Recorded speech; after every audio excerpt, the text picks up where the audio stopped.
हमने हमारे प्रैक्टिस में देखा कि ये जो मरीज को जो आते थे उनकी जो व्याधियाँ रहती थी तो उनका प्रेजेंटेशन जो रहता था वो उनके सिम्टम्स के फॉर्म में बताते, मल्टीपल कंप्लेंट्स बताते थे।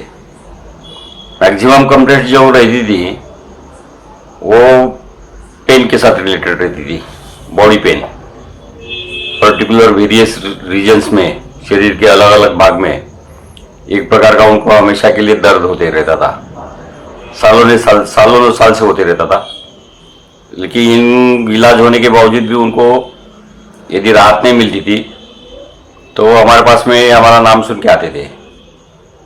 तो हमारा जो ऑब्जर्वेशन और निरीक्षण हुआ तो ये सभी लोगों का स्पाइन का बैलेंस जो है वो विपरीत हो जाता था, यानी स्पाइन में उनके स्टिफनेस रहता था, उनकी मोबिलिटी कम हो जाती थी, शरीर की मूवमेंट्स, हालचाल करने की क्रियाएं में रिस्ट्रिक्शंस आते थे और उसके कारण उनको पेन होता था। तो उसके ऊपर हमने सोचा, हमको कुछ तर्क प्राप्त हुए जिसके आधार से आपका शरीर में सुधारना हो जाएंगी, ऐसा हमें लगा। इसीलिए आपके सामने अभी ये तर्क प्रस्तुत कर रहे हैं। शरीर की जो क्रियाएं होती है ये अपने स्नायु का आकुंचन और प्रसरण इसी माध्यम से होती है। जैसे कि ये आपके शरीर में आकुंचन और कॉन्ट्रैक्शन क्रिया जो निर्भर होती है, विज्ञान ने उसको बताया कि ये मसल्स के ग्रुप बनाए। एंटी ग्रेविटी मसल्स जो कि आपके शरीर का एक्सटेंशन कर देती है, यानी आपको स्टैंड कर देती, और फॉरवर्ड मूवमेंट जो होती है वो flexion group of the muscles है ना।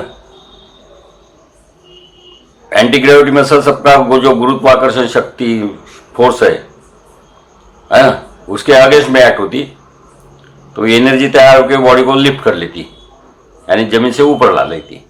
उसको आप लोग extensor group of the muscles बोलेंगे। और जो जमीन की तरफ झुकता है, अपना शरीर जमीन की तरफ जाता, that is the flexor group of muscles. तो नॉर्मली ये दोनों ग्रुप के में जो फोर्स रहता है ना, जो कुछ भी शक्ति रहती है, उसको विज्ञान के आधार से आप लोग मसल का टोन बोल सकते हैं, क्या मसल का टोन। तो जनरली क्या होता है, ये दोनों ग्रुप के मसल्स में जो सिंक्रोनाइजेशन होना चाहिए, जो संतुलन होना चाहिए ग्रेविटी और एंटी ग्रेविटी मसल के ग्रुप में, ये संतुलन नष्ट हुआ रहता। और यदि ये संतुलन नष्ट हुआ तो स्पाइन में स्टिफनेस आता। मरीज को तो महसूस होता है कि उसको स्टिफनेस है, अकड़न है, लेकिन वो ये नहीं जानता कि भाई ये इसकी वजह क्या है ना। फिर उनका वैज्ञानिक तरीके से अपन विश्लेषण करते, बहुत सारे रिपोर्ट भी बना लेते, लेकिन ये रिपोर्ट में ये नहीं दिखने के कारण उनको आप लोग पेन किलर देते रहते और अब हम टेम्परेरी रिलीफ के लिए पेन किलर खाते रहते। लेकिन ये कब तक पेन किलर खाएगा, है ना। उससे साइड इफेक्ट भी बहुत आते, पेट में जलन चालू होती थी, गैस्ट्राइटिस होती, कुछ लोग सीडेटिव दवाई देते, सुस्ती आ जाती। इन शॉर्ट शरीर का जो एनर्जी सिस्टम है, ये टेम्पररी जो मेडिसिन लेते उसके कारण वो सिस्टम अल्टर हो जाती, राहत तो मिलती नहीं और बेचैनी और अस्वस्थता महसूस होती, यानी जो प्लीजरेबल और फीलिंग होना चाहिए ये फीलिंग नष्ट होके आप लोग त्रस्त होते रहते। अभी हमारा लॉजिक उसके ऊपर में परावर्तित हुआ, हमको कुछ उसकी क्रियाएं के बारे में जानकारी मिली। तो ये मसल्स का रिलैक्सेशन यदि हुआ, और वो रिलैक्सेशन करने के लिए आप लोग योगा करते रहते, लेकिन बहुत सारे योगा की मेथड जो है ये थोड़ी रिलैक्स होने के बदले आपको स्ट्रेस ज़्यादा उत्पन्न करती है, ऐसा हमें लगा। इसलिए हम कुछ सिंपल क्रियाएं बता रहे हैं कि जिससे ये दोनों मसल्स संतुलित हो जाएंगी, आपको फोर्सफुली कुछ क्रिया करने की जरूरत नहीं रहेगी। ऐसी क्रिया है तो ये कौन सी क्रिया है ये बताते हैं। अब आप जब लेट जाते, बिस्तर के ऊपर लेट जाते, आप जनरली एक करवट की पोजीशन, नहीं तो सुपाइन पोजीशन, नहीं तो प्रोन पोजीशन में लेटते हैं, ठीक है। अभी ये एनर्जी का जो बैलेंस है, ये एनर्जी का बैलेंस यदि इसकी आपको डायरेक्शंस पता है और इसका फ्लो शरीर के अंदर में कैसा होता है, इसके बारे में यदि आपको जानकारी रही तो आपको काफ़ी फायदा होगा। तो पहले हम आपको बताते कि ये जो शक्ति है, ये जो जैविक ऊर्जा है, ये जो लाइफ फोर्स है, इसका शरीर के अंदर भ्रमण कैसे होता रहता।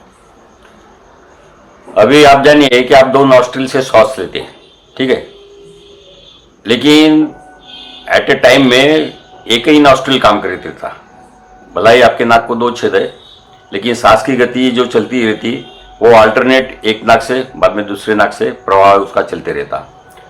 जब ये लंग्स में एंटर होती है तब वो उसका एडीज में परिवर्तन होता है, वो टर्बुलेंट फ्लो से जाती है अंदर में, और बाद में आपका जो सांस का प्रेशर तैयार होता है, सांस की क्रिया के कारण आकुंचन और प्रसरण का जो प्रेशर होता है, उसके कारण वहाँ पे एक किस्म का प्रेशर ग्रेडियंट तैयार होता, ठीक है। और ये प्रेशर ग्रेडियंट के ऊपर में जो कि जिसको हम न्यूमेटिक प्रेशर बोलते हैं, ये शरीर के मसल का आकुंचन और प्रसारण और अपने जॉइंट्स, इसकी गति निर्भर होती है, ठीक है। अब ये भ्रमण जो होता है ये फिगर ऑफ 8 में होता है, जैसा कि आपने देखा होगा 8 की फिगर रहती, ठीक है। तो इसका मतलब ये एडीज में होता, जब वो भ्रमित होती है तब ये दोनों साइड की करंट जो है ये फिगर ऑफ 8 में घूमते, और ये फिगर ऑफ 8 के यानी ये 2 सर्कल है, 2 सर्कल साथ में ज्वाइन कर लिए, एक लाइक दिस और दिस। ये ऐसा रोटेटरी और एंटी रोटेटरी मूवमेंट्स इसकी होती रहती है, क्लॉकवाइज और anti clockwise, clockwise anti clockwise, clockwise anti clockwise. Generally forward movement में आपकी मूवमेंट क्लॉकवाइज होती है, और जब बैकवर्ड जाते तब वो मूवमेंट्स एंटी क्लॉकवाइज होती है। जब फॉरवर्ड आते आप लोग जाते है ना, तब प्रेशर तैयार होता और आपको चालना मिलती फॉरवर्ड प्रेशर की। जब बैकवर्ड जाते तब आपकी वो मूवमेंट बैकवर्ड होने के लिए वो नाड़ी का करंट बदलता और आप बैकवर्ड डायरेक्शन में जाते, यानी उसकी डायरेक्शन बदलती। अब ये डायरेक्शंस वगैरह तो आपको दिखाई नहीं पड़ती, ठीक है, लेकिन जनरली 90 में अपने लाइफ में अपना फॉरवर्ड मूवमेंट ही ज़्यादा होती है, आप लोग बैकवर्ड मूवमेंट नहीं करते, है ना। तो इसके कारण क्या होता, फॉरवर्ड मूवमेंट करने के बाद में आपको संतुलन जो है वो नष्ट होता, और उसके कारण में बैक में स्टिफनेस आता। अब ये रिहा करने के लिए जो कुछ भी आप योगा करते, पर्टिकुलर सूर्य नमस्कार करते, इसकी टेक्निक भी हमने देखी कि आप लोगों को सूर्य नमस्कार टाइम अपने शरीर को खींचते हैं और साथ में स्पाइन को भी खींचते हैं। हमने ये भी देखी कि उसकी मूवमेंट जो है, जो अपनी लंबर साइड पे होना चाहिए, वो भी आप लोग गलत ढंग से करते हैं, और उसके कारण वो स्पाइन रिलीज होने के बदले उसमें और ज़्यादा स्टिफनेस आता। ऐसा हमने बहुत पेशेंट में देखा, उनको समझा के भी बताया, लेकिन सोच ऐसी बनी है ना, जो अभी प्रचलित सिस्टम से चल रहा है वही सही है। कोई नई जानकारी आई तो आप लोग उसको ग्राह्य भी नहीं मानते तो हमारा कोई नुकसान नहीं उसमें, आप लोगों की भलाई के लिए बता रहे हैं कि ये क्रियाएं आप सही ढंग से करते नहीं, और उसके लिए हमने कुछ बहुत ही आसान क्रियाएं निकाली है। इतनी आसान क्रिया है कि आपको योगा करने की भी जरूरत नहीं रहेगी। पहली क्रिया ऐसी है कि आप बेड पे जब लेट जाते, ठीक है, आप कोई करवट में लेटते होंगे, सुपाइन पोजीशन में लेटते होंगे, प्रोन पोजीशन में लेटते होंगे, जो कुछ भी पोजीशन आप लेते, तो आप बॉडी की पोजीशन सिमेट्रिकल मेंटेन कीजिए। पहले दोनों पैर की एड़ीज जुड़ी हुई है ना, ऐसी रख के आप अपने दोनों हाथ जो है ये अपने सर के पीछे में ऐसे ले लीजिए, लाइक दिस, ठीक है। और अपने हथेली का जो प्रेशर है, यहाँ का प्रेशर, इसके ऊपर थोड़ा कॉन्सेंट्रेट करके देखिए कि उस प्रेशर में आपके थंब में आपकी ये जो उंगलीज है, इसमें आपको कुछ पेन हो रहा है, असंतुलन हो, स्टिफनेस लग रहा है, वो देखिए। यदि आपको आसानी से ऐसा नहीं रख सकते और आपको यहाँ पे पेन होता है, आर्म में, नहीं तो शोल्डर में, नहीं तो रिस्ट में पेन होता है, तो आप समझ लेना कि भाई आपका इम्बैलेंस है। और ऐसे हाथ रखने के बाद में आप जस्ट आपकी गर्दन को इस साइड में करवट करके देखिए, और दूसरी टाइम इस साइड में करवट करके। यदि मूवमेंट्स फ्री है, कंप्लीट रेंज ऑफ मूवमेंट होता है, आप ओके है। यदि मूवमेंट करने में यदि रेंज ऑफ मूवमेंट कंप्लीट नहीं होता, कंप्लीट रेंज ऑफ मूवमेंट क्या, यानी जब आप ये ऐसा करते तो आप मूवमेंट करेंगे तो ये कान आपके तल में के अंदर में, यानी पाम के अंदर में, आपका ये कान पाम के अंदर में आना चाहिए, इतनी मूवमेंट होना चाहिए। जब आप सर को रोटेट करते, हाथ को ढीला छोड़िए, उंगली अंगूठे को अंगूठा ऐसा मिला के, ऐसे उंगली को उंगली मिला के लाइक दिस आप हाथ पीछे कीजिए, है ना, और अपना जो सर के पीछे के कान के पीछे के जो दो बोन्स रहते, जो पॉइंट रहते, वहाँ पे अंगूठे को रखाइए लाइक दिस, और हाथ को ऐसा जोड़िए, ठीक है। हाथ को लूज छोड़िए और गर्दन को, इसको हाथ को वैसे पोजिशन वैसी रख के गर्दन को घुमाइए, ऐसा कान को लगना चाहिए, गर्दन अपनी कान को आसानी से लगना चाहिए without causing any pain in the neck. और दूसरी बाद में सेकंड साइड में ऐसे रोटेट करके। यदि आपकी नेक मूवमेंट फ्री नहीं है, आपको पेन यहाँ महसूस होता नहीं तो वहाँ अकड़ महसूस होती है, तो समझ लेना कि आपके स्पाइन का इम्बैलेंस है। और ये इम्बैलेंस जो रहता है वो वहाँ पे नहीं रहता लोकल, वो उसका इम्बैलेंस होने का, उसकी जो जड़ है स्पाइन की, वो है अपना मूलाधार चक्र।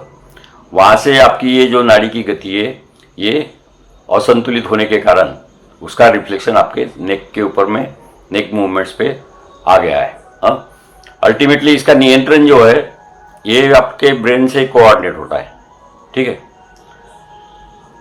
अब इसका कोऑर्डिनेशन जाने का मेन कारण है कि वो स्ट्रेस, जो जीवनमान में तनाव होता है उसके कारण में ये जो न्यूमेटिक प्रेशर की नाड़ी है इसमें अवरोध होता है, और इसकी संकुचन क्रिया और प्रसरण क्रिया में दोष उत्पन्न होता है ना। और इसको आप पुरातन शास्त्र में देखेंगे तो ऐसे जो प्रॉब्लम आती है उसको वात में संबोधित किया रहता, ठीक है। वात यानी वायु। अब ये वायु का नियंत्रण करना आपको सीखना चाहिए। तो जब आप ये एक्सरसाइज करेंगे तब आप सांस की निगरानी करना उतना ही जरूरी है। हम आपको फोर्सफुल एक्सरसाइज नहीं बता रहे, एक बार हाथ अपने ऐसे रखे, ठीक है, तो आप राइट में करवट बदलिए, लेफ्ट में गर्दन से मूवमेंट चालू करिए। यदि क्रिया आसान है, लाइटली होती है तो बहुत ही अच्छा है, यदि नहीं होती है तो ज़्यादा फोर्स मत अप्लाई कीजिए। शरीर को लूज छोड़िए और सांस छोड़ते हुए आप कान खोलिए। जब आप सांस छोड़ेंगे तो मसल्स का एक्सपांशन होता है, मसल रिलीज होती है, उसके कॉन्ट्रैक्शन निकल जाते हैं, तो क्रिया आसान होती है। तो यदि आपकी गर्दन नहीं जाती होंगी तो आप सांस छोड़ते छोड़ते लाइक दिस,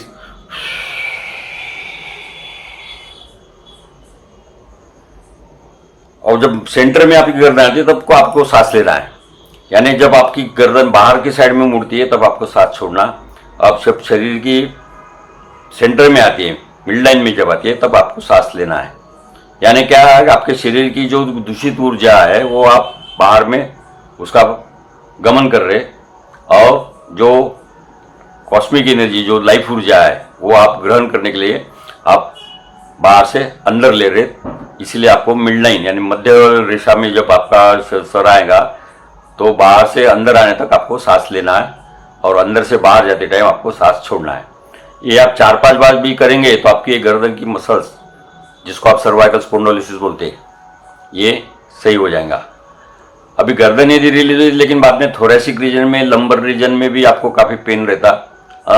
आपके लंबर स्टिफनेस काफ़ी लोगों को रहता है, जिसको आप लंबर स्पोंडिलोलिसिस बोलते हैं, ठीक है। अब ये लंबर रीजन का कनेक्टेशन जो है ये आपके लोअर एक्सट्रीमिटी यानी नीचे के जो 2 पैर है आपके, उससे उसका ताल्लुक रहता, और आपके आर्म जो है अपर एक्सट्रीमिटी, इसका ताल्लुक, और गर्दन का ताल्लुक ये आपके वर्टिब्रा जो है T4 वर्टिब्रा, इस पे निर्भर रहता है। ये T4 वर्टिब्रा में जंक्शन रहता है, आपकी दोनों लोअर एक्सट्रीमिटी और अपर एक्सट्रीमिटी का जंक्शन T4 पे रहता है। वहाँ एक सर्कल फॉर्म में एनर्जी का डिस्ट्रीब्यूशन होता है, और ये T4 का व्हील कंटिन्यूसली क्लॉकवाइज घूमते रहता, एंटी क्लॉकवाइज घूमते रहता, जैसी आपकी क्रिया है उसी के आधार पे घूमता। और वहाँ से प्रेशर का नियंत्रण जो होता है, ये प्रेशर आपका डिस्ट्रीब्यूट होता है चारों जॉइंट में, ऊपर के शोल्डर जॉइंट्स और नीचे के हिप जॉइंट्स, यानी 4 पहिए आपकी गाड़ी के। अब ये इक्वल डिस्ट्रीब्यूशन यदि होते रहा तो आपकी चलन वलन क्रिया एकदम नॉर्मल रहती। लेकिन 90% देखा हमने, बहुत सारे पेशेंट में देखा कि उनकी एक साइड की बॉडी स्टिफ होती है, यूनिलैटरल स्टिफनेस आता, गर्दन से लेके तो नीचे के हील तक उनको तकलीफ होती रहती है। अब इसका तकलीफ होने का कारण है कि आपके एक साइड का इम्बैलेंस है। इसको रिहा करने के लिए हम आपको दूसरी मेथड बता रहे कि जैसे आप बेड पे सो जाते है ना, तो आप सुपाइन में पोजिशन में सोए, ठीक है। तब आपके दोनों एंकल आप हिप के पास लीजिए, ठीक है। उसको उठाइए मत, उसको बेड से नीचे में घसते घसते घसते घसते हिप तक लाइए, और जब आप लंबे करोगे तब सांस छोड़ते छोड़ते छोड़ते उनको लंबे कर देने का, खींचने का बिल्कुल नहीं, ना कि उसको बेल्ट के ऊपर भी उठाने का। उसको घसते घसते घसते घसते घसते नीचे से हिप तक लाने का और सांस छोड़ते छोड़ते ये करने का। एक पॉइंट आता है जहाँ से एड़ी आपकी आगे मूवमेंट नहीं होती, तो उस टाइम में आपको एंकल का डाउनवर्ड फ्लेक्शन करना है। बात यह है कि आपके शरीर के जो कुछ भी जॉइंट्स है वो 90 डिग्री एंगल से एक में को 90 डिग्री से आपको उसकी रचना मिलेंगी। फ्लेक्शन एक्सटेंशन ये जो होता है 90 डिग्री में होता है, और उसका रेंज ऑफ मूवमेंट जो होता है ये सामने की साइड में 180 डिग्री तक ही होता है, उसके पीछे नहीं होता जनरली। तो ये रेंज ऑफ मूवमेंट यदि आपका कंप्लीट नहीं होता है 180 डिग्री के, जैसे कि आप लेके हाथ दोनों सीधे नहीं आते, अकड़ के रहते, ऐसे रहते, ऐसे जाते नहीं, पूरे स्ट्रेट नहीं होते, समझ लेना कि आपकी शोल्डर का इम्बैलेंस है। ठीक है, और यदि वो करते टाइम में आपको पेन होता है यहाँ पे, नहीं तो इंटरस्कैपुलर रीजन में T4 पे, समझ लेना कि ये आपका बैलेंस गया है। तो आपको ये रिहा करने के लिए बिस्तर पे लेट के एक बार सपाइन में पोजीशन लेके करना। सेकंड पोजीशन जो है बाद में आपको प्रोन पोजीशन में हो जाने का है, यानी उल्टा सोने का है, पीठ ऊपर, और जैसे आपने नीचे के पैर तलवे हील नीचे तक घसते गए, ठीक है, तो प्रोन पोजीशन में से जाके आपको कोशिश करना है कि आपका एंकल आपके हिप को टच हुए, जोर लगाने का नहीं, यानी आप उल्टा सो के एंकल हील आपकी बटक को लगाइए, ऐसी टाइप की उसकी मूवमेंट करिए। जब बटक के पास आता तब सांस लेने का, क्योंकि आपके नियर आ रहा, और जब आप लंबा छोड़ेंगे उसको स्ट्रेट करेंगे तब आपको सांस छोड़ना है। बटक के पास जब आपकी हिल लगेंगी तब आपको सांस लेना, बटक से दूर जाएगा तब आपको सांस छोड़ना। इन दोनों पैर की क्रियाएं कीजिए, ठीक है। तीसरी एक सर्कुलर मूवमेंट होता है एंकल के ऊपर में, एंकल के ऊपर और नी के ऊपर में, ये दो जगह आपकी सर्कुलर मूवमेंट होती है, क्लॉकवाइज और एंटी क्लॉकवाइज, 180 डिग्री में रोटेशन होता है, ठीक है। और एंकल के ऊपर में नी के ऊपर आप ये उसको लेटरल एंड मीडियल साइड में रोटेट कर सकते और फ्लिक्स कर सकते, ठीक है। तो ये भी रेंज ऑफ मूवमेंट 180 डिग्री का रहता है। जब आप नी को फ्लेक्स करेंगे तब 90 डिग्री में आपका पैर आ जाएगा। 90 डिग्री में पैर आने के बाद में लोअर लेग आ जाएगा 90 डिग्री में। उसके बाद में आप एंकल को घुमा के देखने की कोशिश कीजिए। बहुत लोगों का नहीं घूमता, वो इसलिए नहीं घूमता कि मेंटल स्ट्रेस वहाँ पे रिफ्लेक्ट होता है, मसल्स वहाँ की अकड़ जाती है, और बहुत लोगों के एंकल स्टिफ हो जाते हैं, उसकी कंप्लीटली रोटेटरी मूवमेंट नहीं होती। ये हमारा ऑब्जर्वेशन है। उसकी रोटेटरी मूवमेंट कंप्लीट होने के लिए आपको एंकल को एकदम लूज छोड़ देना चाहिए, उसके ऊपर में कोई प्रेशर नहीं है ऐसा समझ के उसको लूज छोड़ देना चाहिए। और ये जो मूवमेंट आप कर रहे हैं ये इसके ऊपर में ये मूवमेंट आसान है, क्योंकि इसके ऊपर आपका एंकल के ऊपर, फुट के ऊपर में कोई किस्म का बॉडी का वजन नहीं है, it is just floating in the air. तो यदि उसके ऊपर प्रेशर नहीं, कोई नहीं, तो आपकी मूवमेंट आसान होती है इस क्रिया से, ठीक। तो इसलिए आपने प्रोन पोजिशन में नी को 90 डिग्री से फ्लेक्स करके एंकल की रोटेशन मूवमेंट की है। यदि आप जमीन में खड़ा रह के करते तो उसके ऊपर बॉडी का वेट आता है, तो उसकी मूवमेंट उतनी फ्री नहीं होती। लेकिन इसमें ग्रेविटी एलिमिनेट होकर आप यदि मूवमेंट करते तो वो क्रिया बहुत आसान होती है। एक बार एंकल का रोटेशन यदि सक्सेस हुआ, बाद में आप नी का रोटेशन कर सकते। नी को आप राइट स्विंग कर सकते, right to left, left to right, right to left, left to right. जब नी जो आपका इनसाइड आएगा, अंदर मूवमेंट होंगी, तब आपको सांस लेना है, और जब बाहर जाएंगी तब सांस छोड़ना है। इस क्रिया से आपको एंकल में जितने कुछ भी प्रॉब्लम है लोगों को, लोग आजकल नी जॉइंट का रिप्लेसमेंट कर लेते, उसमें बोन्स खराब नहीं होते, स्पेस में थोड़ा बहुत प्रॉब्लम आता, कुछ कार्टिलेजेस में थोड़ी आपको दिखती है एज के रिलेटेड कुछ चेंजेस, लेकिन वो डिसीज नहीं है। आपकी फंक्शनल कैपेसिटी उससे कम होती, और फंक्शनल कैपेसिटी कम होने के बाद में आपको लगता कि भाई ये ठीक नहीं हो सकता, क्योंकि प्रचार भी वैसा ही हुआ है कि भाई इसका फाइनल सोल्यूशन यानी वो रिप्लेसमेंट के सिवा नहीं होता, ऐसा ही कहना, ऐसा प्रसार हुआ है। लेकिन हम आपको बताते हैं नी जॉइंट रिप्लेसमेंट करने की कोई ज़रूरत नहीं। आसानी से ये नी जॉइंट जो कॉन्ट्रैक्टेड फेज में जाती है, उसके मसल्स और टेंडन्स उसको यदि रिलीज किए तो नी जॉइंट रिलीज होता है, ऑपरेशन की ज़रूरत नहीं पड़ती। हमने बहुत सारे मरीजों का नी जॉइंट रिलीज करके दिखा है। हाँ, सवाल है कि थोड़े से आपको मेहनत खुद होके करना पड़ता और थोड़ा समय भी आपको उसके ऊपर निकालना पड़ता। कोई दवाई, कोई मेडिसिन नी जॉइंट को रिलीज नहीं कर सकती, ये आपके ऊपर निर्भर रहता। यदि आप चाहते हैं तो हम आपको गाइडलाइन आगे देते जाएंगे। बाद में आ गया हिप जॉइंट एंड स्पाइन, इसको रिलीज करने का टेक्निक। ये टेक्निक हम आपको नेक्स्ट लेक्चर्स में बताएंगे।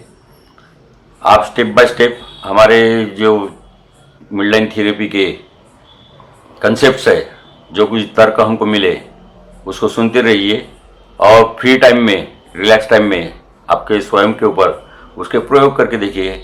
निश्चित ही आप बिना दवाई से और आसानी से आपका शरीर की एनर्जी संतुलित करोगे तो आप सभी व्याधियों से मुक्त हो जाएंगे। धन्यवाद।